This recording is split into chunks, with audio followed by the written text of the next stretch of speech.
Bonjour, bienvenue dans ce moment de relaxation.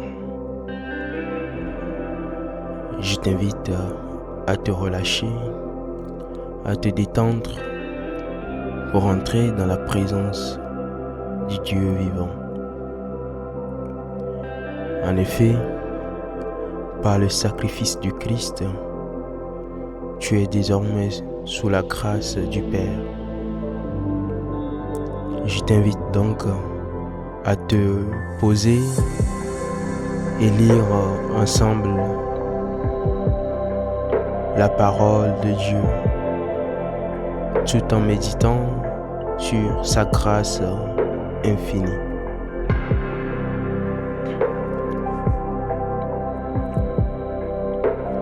Il est écrit dans Hébreux 4,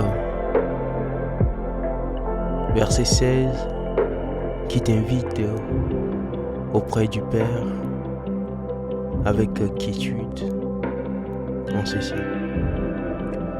Approchons-nous donc avec assurance du trône de la grâce afin d'obtenir compassion et de trouver grâce pour être secouru au moment opportun. Nombre 6, versets 24 à 26, te souhaite que l'Éternel te bénisse et te garde. Que l'Éternel fasse briller son visage sur toi et t'accorde sa grâce. Que l'Éternel se tourne vers toi et te donne la paix. Éphésiens 2, versets 4 à 5 nous dit: Mais Dieu est riche en compassion. À cause du grand amour dont il nous a aimés, nous étions morts en raison de nos fautes, et il nous a rendus à la vie avec Christ. C'est par grâce que vous êtes sauvés. Le psalmiste dit au psaume 103, verset 8: L'Éternel fait grâce, il est rempli de compassion, il est lent à la colère et riche en bonté. 1 Pierre 5, verset 10, il est écrit: Le Dieu de toute grâce vous a appelé en Jésus-Christ à sa gloire éternelle. Après que vous aurez souffert un peu de temps, il vous rétablira lui-même, vous affermira, vous fortifiera, vous rendra inébranlable. Le prophète nous dit dans Tite 2, versets 11 à 12: En effet, la grâce de Dieu, source de salut pour tous les hommes, a été révélée. Elle nous enseigne à renoncer à un mode de vie impie et aux convoitises de ce monde et à vivre dans le temps présent, conformément à la sagesse, la justice et la piété.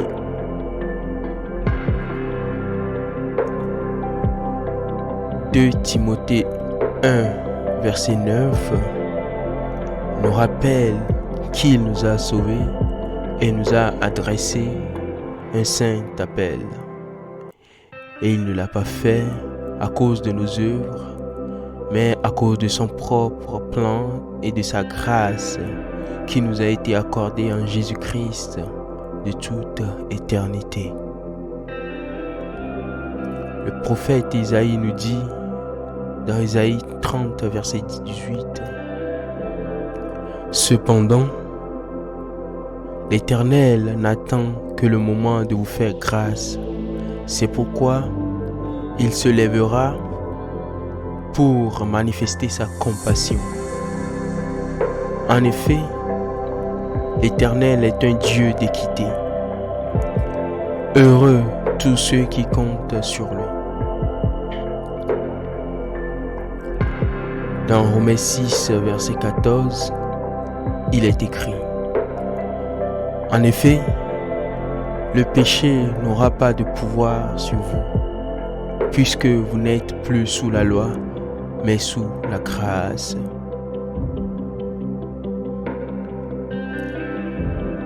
Éphésiens 2, versets 8 à 9, nous révèle qu'en effet, c'est par la grâce que vous êtes sauvés, par le moyen de la foi.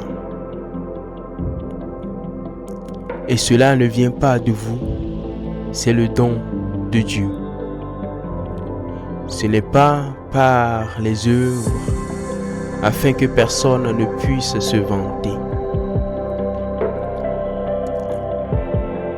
Romains 3, verset 23 à 24 nous dit: tous ont péché et sont privés de la gloire de Dieu, et ils sont gratuitement déclarés justes par sa grâce, par le moyen de la libération qui se trouve en Jésus-Christ. Psaume 90, verset 17, il est écrit: que la grâce de l'Éternel, notre Dieu, soit sur nous. Affermis l'œuvre de nos mains.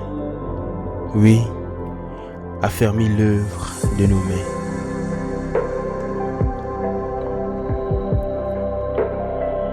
La Bible nous dit dans 2 Corinthiens 12, verset 9, et il m'a dit: ma grâce te suffit, car ma puissance s'accomplit dans la faiblesse. Aussi je me montrerai bien plus volontiers fier de mes faiblesses, afin que la puissance de Christ repose sur moi.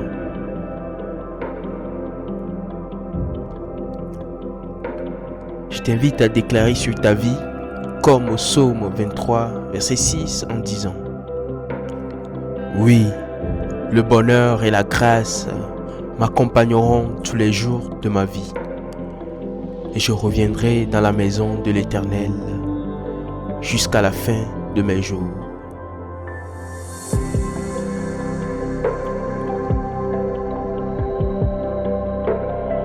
Pierre 1, verset 13 nous conseille vivement en disant: c'est pourquoi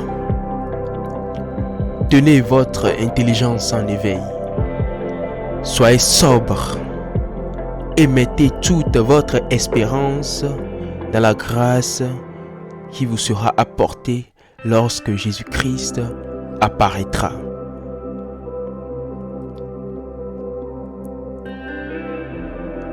La parole dit dans Romains 5, verset 15, mais il y a une différence entre le don gratuit et la faute.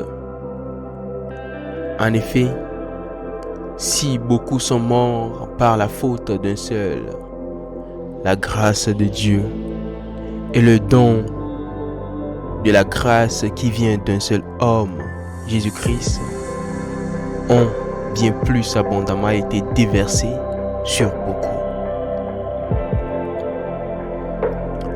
Il est écrit dans Néhémie 9, verset 31,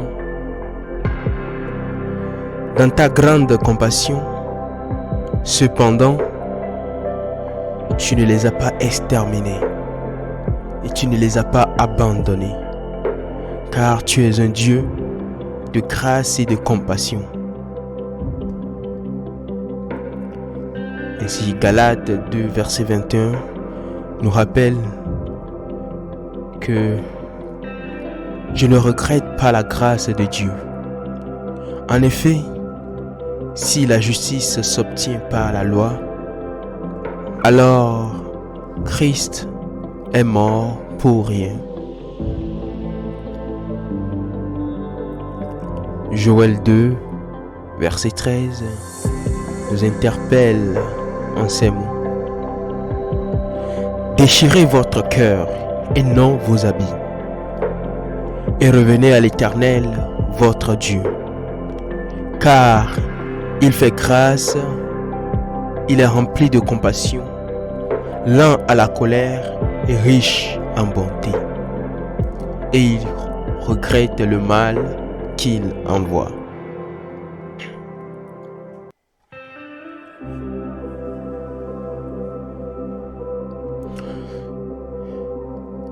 La parole nous dit dans 2 Pierre 3, verset 18. Mais grandissez dans la grâce et dans la connaissance de notre Seigneur et Sauveur Jésus-Christ. À lui soit la gloire, maintenant et pour l'éternité.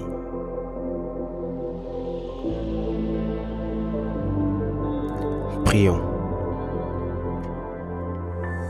Nous te remercions pour ta grâce infinie et ta miséricorde sans fin, Seigneur Jésus. Ta grâce nous sauve et nous donne une nouvelle vie en toi.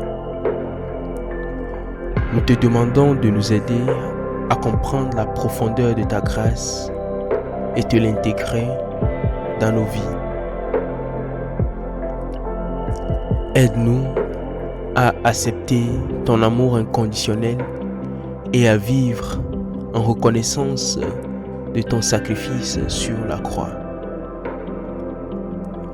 Nous te demandons de nous donner la force et la persévérance pour vivre selon ta volonté et d'utiliser ta grâce pour inspirer et encourager les autres. Nous te remercions pour ta grâce illimitée et pour ton amour sans fin. Amen. Amen. Que Dieu te bénisse et demeure sous sa grâce infinie, plein de compassion et de bonté. Amen.